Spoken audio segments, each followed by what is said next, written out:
Bonjour à tous, merci.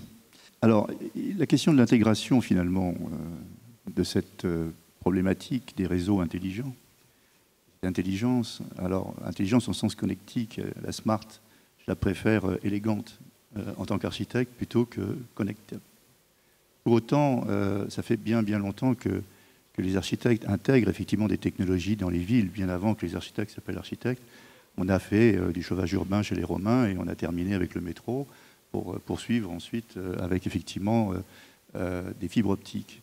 Tout cela, aujourd'hui, cette intelligence artificielle que l'on vient voir se poser sur les villes, c'est une sorte de système nerveux finalement très invisible et qui, au titre, j'allais dire, de nos conceptions, élaboration de la ville, élaboration des bâtiments, est relativement transparent.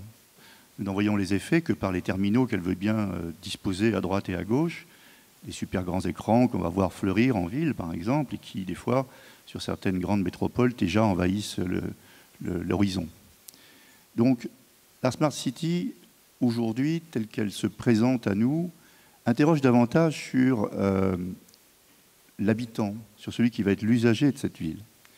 Car, en fait, la Smart modifiera davantage l'humain, tel qu'il se présente aujourd'hui, et on peut en voir les effets, que finalement, tout de suite, la ville dans sa représentation immédiate.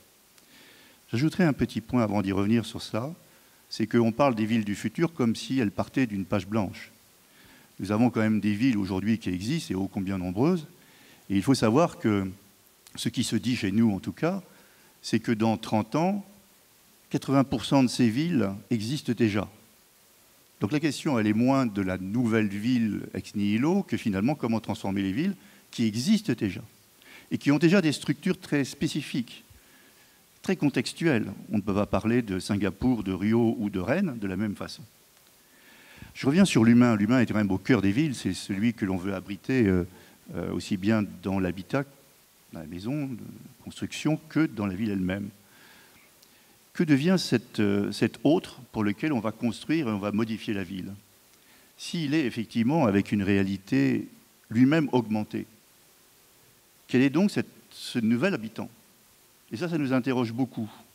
Car qu'est-ce qu'on va lui donner comme réalité à lui qui a une augmentation de sa capacité à percevoir? Ça, c'est un vrai enjeu dont on ne mesure pas, nous, architectes, aujourd'hui, les effets. Et puis, certainement que d'autres parleront des réseaux, mais les effets sur les réseaux, notamment les champs électromagnétiques et autres, faudra-t-il nous-mêmes, dans nos propres constructions et réalisations, devoir se protéger ou pas?